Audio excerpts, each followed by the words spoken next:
Hello, I'm Harley Schlanger. Welcome to our weekly dialogue with Helga LaRouche, the founder and chairwoman of the Schiller Institute. Today is December 8th, 2021. Yesterday was the video summit between Presidents Putin and President Biden. It probably went about as expected, with both sides exchanging views. It doesn't look like much has changed, but I think there was a lot of important discussion that went on. Both sides stated their case. Helga, what's your assessment? We don't have a full readout from both sides yet, but what's your assessment? Well, I think my assessment is that we are still sitting on a powder keg of potential nuclear war because, I mean, what went before that summit, which made this summit so urgently needed, was the accusation by the US that Russia would prepare a military intervention into Ukraine starting early next year, claiming, that they had intelligence estimates and assessments to this effect, which was denied by by Russia. And then Putin demanded that NATO and the West should give Russia legal guarantees that NATO would not expand any further to the east. Now, this is an obvious, consequence out of the fact that there are now documents published which prove beyond any doubt that that Secretary of State Baker in 1990 on February 9th had promised 3 times to Gorbachev that NATO would not move, quote, 1 inch eastward beyond Germany if Russia would agree to the German unification. And that promise was obviously broken many times. I think altogether there are 16 or 17 countries which have joined NATO in the East in the meantime. And naturally, now the drumbeat that Ukraine and Georgia, but especially Ukraine, should also join NATO, and with many US troops being actually in Ukraine with US ships in the Black Sea.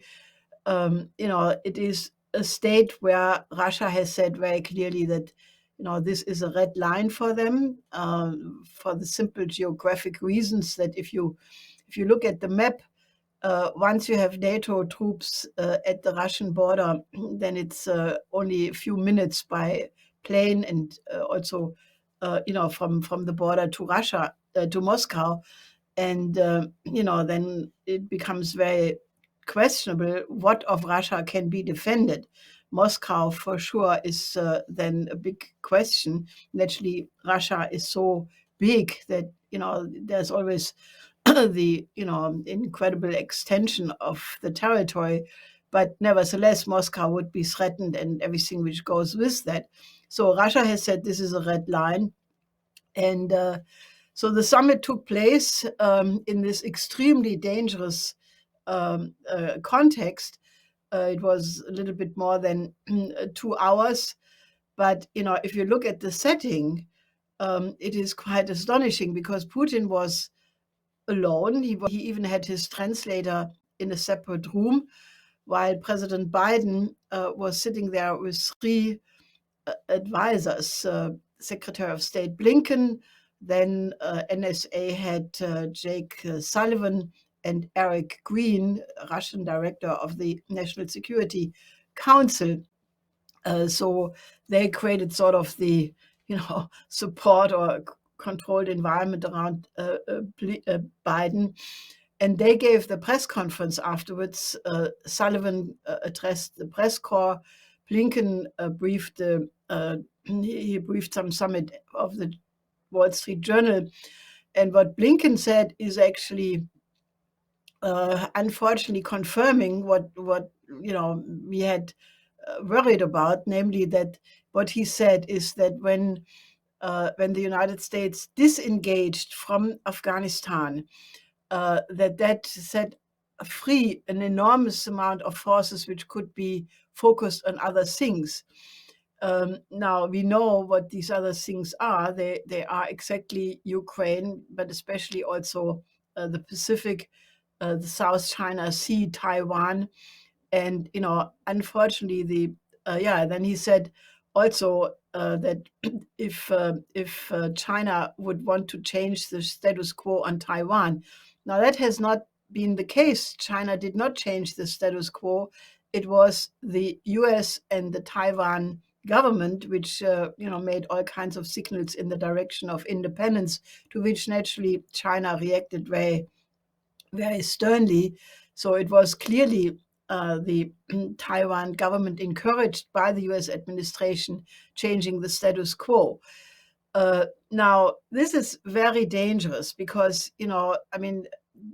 if any provocation occurs, and the present Kiev government, has really moved. Zelensky was voted for in the election campaign because he promised that he would, calm the whole situation down, go for peaceful agreements, Minsk agreement, Normandy 4 agreement, and he has done nothing of this kind.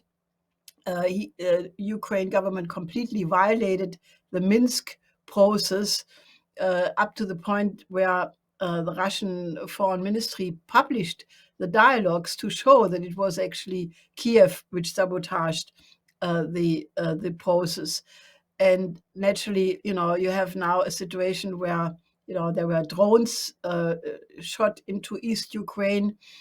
And you could easily imagine a scenario where some provocation happens. Russian-speaking people in East Ukraine are calling for help. Russia would make some gesture, and that would then be construed to be a Russian attack on Ukraine, and you could have a war between the United States and Ukraine and Russia over Ukraine. To which, by the way, McGregor, who almost became ambassador of the United States in Germany during the Trump administration, basically said that this would mean that this war would be lost by the United States. And he said, would that then lead to the employment of nuclear weapons? And he said only crazy people would think this, but it cannot be ruled out. Now, this is such crazy people already spoke, like this Senator Vicker from Mississippi, who said, U.S. ships should be in the Black Sea, U.S. troops should be on the ground in Ukraine, and we should not rule out the first use of nuclear weapons. Now, you can discount that and say this is somebody who is clearly not aware of the implications of what he says. But should somebody be allowed to say things which threaten the annihilation of the human species? I'm not even sure if this is, from the standpoint of international law, not a crime already to talk about the first use of nuclear weapon, given the fact that wars of aggressions are prohibited. So, I think this is all extremely, extremely dangerous, and we urgently need a cooling down, and we have to really think of how to make a security architecture in Europe, in Eurasia, which rules out the possible danger of a nuclear war. Now, Biden afterwards said that he would talk to the colleagues in NATO about the request by Putin to have such a binding legal agreement. So hopefully that will lead to a situation where the more thinking Europeans, who would be the first target? Give me a break. If it comes to the exchange of nuclear weapons in Europe, Germany would be eliminated. Most of the other European countries would be nuclear wasteland, and hopefully some reason prevails, and this incredibly dangerous situation can be changed and turned into something else. Well, Helga, I wanted to pursue this question of Europe a little bit more because Sullivan made the point that before this event, you had the foreign ministers meeting of NATO in Riga, Latvia. Biden personally briefed Boris Johnson, Macron, Merkel, and Draghi of Italy, and they were going to be briefed afterwards. do you think that they obviously are aware of these statements from people like Michelle Flournoy, Wicker, and others about using nuclear weapons against Russia? Uh, do you expect there'll be any opposition, especially now with the new government in Germany? It seems as though they're more committed to confrontation than even Merkel. So, do you see any possibility for Europe breaking from this? Well, we will see. Today the new government in Germany is being installed.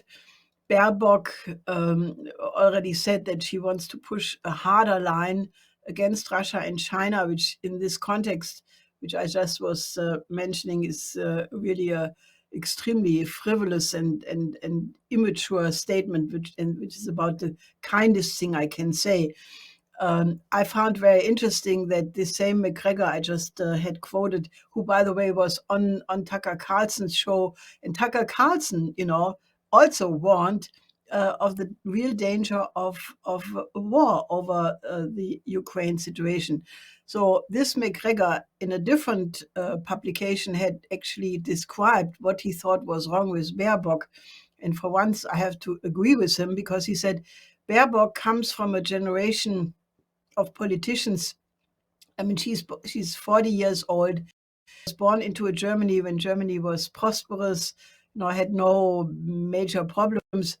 So she is lacking completely, as many in her generation, the kinds of hardships, for example, the Second World War meant for many people. It completely changed their outlook on war. The hard years in the post-war period, where Germany was built up from a rubble field, that experience is lacking. So she is, you know, talking like a, I don't want to use now bad words, but she has no reason, no depth, no intellect. But she is very pro-American, and many commentators basically says that the Atlantic Council described her as being, quote, in sync with Biden. So I'm very concerned what will happen with this new government, and I can only hope that the members of the social democracy, of which Olaf Scholz is now the chancellor, that they have a memory of Willy Brandt and his policy of détente and basically having a peaceful relationship with Russia. So I don't know. I think we are going into a very difficult period, and I can only hope that more people are waking up, and not only waking up, but that they start to express their concern and make sure that these politicians are being reined in. And just to go back to this question of the Ukraine application for membership in NATO, that this has been discussed at some of these meetings. The British are calling for it to be done on a rapid basis. What is the benefit of that? Why is it that this needs to be changed right now? Do you think it's clear that this push around the intelligence assessments will probably turn out to be more of the same kind of fake intelligence we've seen in the past. So what is behind this? What's the impulse driving this? Well, it's entirely geopolitics. First of all, there is the rise of China economically. I mean, if you look at the figures, in the last year, the export and import figures increase in China was more than 30%. Now, if you compare that with the terrible figures of Europe and the United States, then politically China is gaining more influence because they're doing things right, and people prefer to have economic relations with China in a win-win cooperation.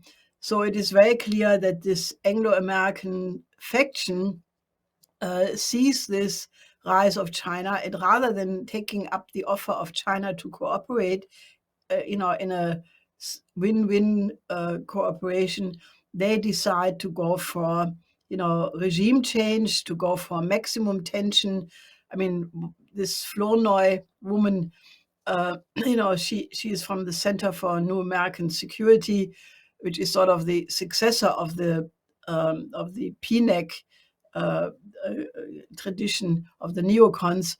I mean, she basically demanded the implementation of the SWIFT, the pulling away of the SWIFT agreement from Russia, which basically would be an effort to throw the Russian financial system into a complete chaos, which, by the way, could backfire tremendously because this could pull down the entire financial system if it would happen. But these people, the Atlantic Council had a couple of months ago this so-called longer telegram where they called on the CPC leadership to topple Xi Jinping and submit to the Washington consensus.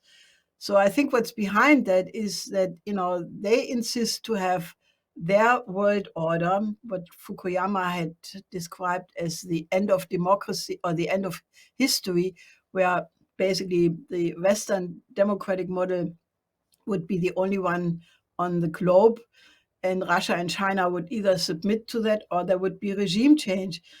And if regime change is not good enough, then maybe you have some other provocations playing with fire. I think this is what's going on. Now, you mentioned the China situation and the economic growth in China, the expansion of trade. We just saw the announcement 2 days ago that the U.S. will have a diplomatic boycott of the Winter Games, the Olympics in Beijing. That is, the athletes will participate, but there'll be no official recognition or official U.S. presence at the Games, and they're putting pressure on other countries to do the same. The Chinese are reacting to that, aren't they? Yeah, they already said that it doesn't matter. They were not the ones inviting the American politicians anyway. This is always done by the Olympic Committee of the respective country with their own national officials. They said this will not affect the success of the Olympic Games one bit. So I think the Chinese are not terribly impressed by such things which really violate the spirit of the Olympics. I mean, the Olympics always were meant to end conflict and to have an international spirit of sports and competition in sports, which is a completely different thing than what we see right now with these games. Now, also regarding China, you mentioned the Atlantic Council before. They had another forum last night on this question of the Summit of Democracy, in which they identified very clearly the same geopolitical divide. Biden's having the summit in a couple of days, and it's essentially the so-called democracies against the so-called autocracies. This is exactly what you were talking about when you said geopolitics, isn't it? Yes, tomorrow actually the Democracy Summit of Biden will start. It will go on Friday. And it is an effort to pull together the so-called democratic states. If you look at the list of who is invited, some of these states are not so democratic at all. Then they have not invited Russia, China, Hungary. It will. I think Chas Freeman, who gave us an interview a week ago, made a correct point. He said, by not inviting those countries, you are forcing them into a bloc which otherwise would not exist. So in a certain sense, you are creating the kind of problem if you want to go along with that logic at all. So I think this is really stupid. It's fraud. If you look at what the so-called Western democratic model is doing, it is disgusting. I mean, when Blinken referred to, Afghanistan, how wonderful it is that now all these forces are set free to do other things. Bild Zeitung today, and I'm only reading this extremely disgusting newspaper to see, what lines are being pushed on the population, not because I give it any credibility, but they have on page 3, a long story, how now, the condition in Afghanistan are so terrible. Babies are lying around, dying everywhere. Mothers are crying their heart out. I mean, this is disgusting. And then they claim that this is the fault of the Taliban. the reality is this is the result of the US and NATO pulling out of Afghanistan in a completely irresponsible way, leaving chaos behind after having fought 20 years of war. You saw after a few days that the country was in complete chaos. Nothing was built, no medical supply, no food, no, nothing has been built in 20 years. And then all the donors cut the aid. The treasury froze some of the money. Some European banks did likewise. And naturally, now there is a huge crisis. Several UN organizations said this is the worst humanitarian crisis on the planet. More than 90% of the people are in immediate mortal danger of dying of hunger and cold in this winter. And the Taliban is trying, to basically remedy the situation, but it's not their fault. This is political warfare to get rid of the Taliban. And who would you get instead? You would get ISIS and Al Qaeda. And in the meantime, millions of Afghani people would die. This is, for me, the notion of Western values of the democratic system, after I see this going on in Afghanistan, you can forget it. This is genocide. This is what the Nuremberg Code was talking about. And it is the business card of this Western liberal model. Well, in commenting on the Summit of Democracies, Dr. Andrei Kortunov of the Russian International Affairs Council said the idea that there's only one model that's acceptable, which is the rules-based order, is hardly democratic. Now, we saw some comments from China. The Chinese are having their own conference on democracy. And what can you tell us about that? Well, they have actually a couple of fora, starting last weekend of the Academy of Social Sciences. They will have a couple of more in the next, I think, next weekend. And, there was they put out a white paper with the title Democracy That Works. And they basically insist that there is a Chinese model of democracy. And it's actually true, and I participated in a 1-hour TV program with CGTN last Sunday. And there were several other speakers on this program who correctly said that there are many models of democracy, that the Indian model of democracy is very different than the German one, or very different, than some other ones. And anybody who looks at it in detail can see that this is true. Now, the Chinese model is one. First of all, there are several parties in China, of which naturally the CPC is the leading one. But, to make sure that you can run a country of 1.4 billion people smoothly, you need a degree of centralization without which it would not function. But within that, you have, on the different levels, county level, regional level, province level, national level, you have a consultative process which continues beyond the election. And one of the criticisms they make about the Western model is that, in the Western liberal model, you have a vote, and then for 4 years, the voter can hope that the politicians carry out their promises or not. Mostly, naturally, not. But that in China, the different levels of participation in this consultative process, they continuously check if the process is functioning as it was promised. They give advice, they contribute to the improvement. So actually, if you look at it closely, the Chinese model of democracy is actually functioning much better than, a plutocracy, which you clearly have in the United States or in Great Britain or in Germany right now, where, I find this really remarkable. 3 parties who are completely different in many topics, they are now in one government coalition, and everybody has to swallow the cocktail which they brew. And I'm sure that not everybody will like this cocktail, because it is completely the opposite of what was promised by these parties in the election campaign. So, this question of democracy should be looked at much more closely and judged by the result. And the result looks for China much better. They got rid of COVID pretty well. They have an economic growth of more than 30%.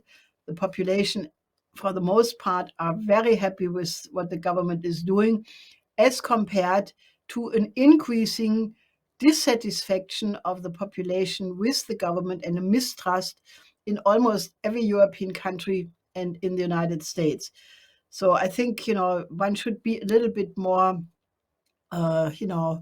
understanding of different cultures. I mean, I always said in the past, if God would have wanted to have only one culture, he would have not made so many. And I think people should be happy, because once you know the other culture and are not your typical redneck, chauvinist person, you find out you can learn a lot, and you are being enriched by learning about the other cultures. And if you have a dialogue among them, it actually is a beautiful thing. And I think one of the hallmarks of a so-called democratic system is governments which take into consideration the general welfare and well-being of the population. And we see now with the explosion of prices, especially on energy, that it's hardly the case in the transatlantic region. In fact, people are being forced to deal with not being able to afford gasoline for cars or heating this winter. Yeah, the recent figures were basically for electricity to increase by 50% in 1 month. Now, most people will experience the shock of this, in the next months, when the, bills come in for heating, and especially now with the winter being here. And I think we will see a lot of social discontent with these policies. And the governments could end it by, for example, making long-term agreement with Russia on gas delivery, which is what Putin has offered. But so far, in Europe at least, they want to keep the spot market and keep the speculation. And so the population should not blame Russia; they should blame the speculators who don't. Or the EU is not giving free the permission for Nord Stream 2, which is ready. It could start delivering gas right away. So these are political reasons mostly for this inflation, and it will eventually dawn on the people that that's the case. And just to conclude our discussion, I want you to talk a little bit about where things stand with Operation Ibn Sina, which would seem to be, if you're really intent on having a cooperative relationship, a friendly relationship between Russia and the United States, one ideal way of concretizing that would be to address the problem in Afghanistan and come up with a plan to build the nation. So this is what you've initiated, the Operation Ibn Sina. And it seems as though there is some support building for this from key networks around the world. Yes, and I think the fact that now you have the new variant Omicron, which is not yet clear, if it's more dangerous. It seems to be much more infectious than Delta. And this just underlines what I have been saying from day one, when it was clear that this was a pandemic, because many years earlier I participated in the studies of LaRouche about what is a pandemic. And once you know what is the characteristic of a pandemic, you have to deal with it globally. And if you just have vaccinations for the rich countries, and you have only hospitals for the rich countries, then the virus can mutate happily in those countries where there is no health system. So this is why the question of focusing on a world health system is not some social work, as some very, very stupid people have been making the argument, but it is a strategic question. It is, under conditions of a pandemic, the only way how you can address the most urgent question of humanity, namely, a pandemic, which not only has health implications, but is a complete threat to the economy, as we see in many countries. So in order to say we have to concentrate on the common aims of mankind, namely to defeat this pandemic, and we have to work together internationally, is a step in the direction of overcoming this insane, extremely dangerous geopolitical confrontation. So, as you say, that under the impression of Delta and Omicron and the horrendous humanitarian situation in Afghanistan, there is an increasing interest in this conception, because Ibn Sina was probably one of the 5 greatest physicians in the history of mankind, or maybe he was the greatest, because he developed a canon of medicine which was applied and used until the 19th century. And he was also a great metaphysical thinker with the most profound conceptions about the existence of humanity and very profound ontological questions. But now to save Afghanistan and the other countries in danger, to give it his name is catching on. So I would call on you who listen and say, where is there a way out of this danger? Cooperate with us on Operation Ibn Sina, because it is a step how you can diffuse an otherwise extremely dangerous situation. And once you start to think about Ibn Sina and the role of universal progress in medicine and any other fields, you start the way to think, and that's what we have to also catalyze. And I would urge all our viewers in this extremely fast moving and shifting strategic situation, go to the schillerinstitute.com website, the LaRoucheorganization.com website, and stay up to date. We post things every single day that include the kind of discussion you just heard from Helga Zepp-LaRouche. And Helga, this concludes our webcast today. I want to thank you for joining us, and hopefully we can increase the viewership and the numbers of people that are working with us, because there is a voice of sanity out there, and you find it right here. So thanks for joining us today, and we'll see you next week. Till next week.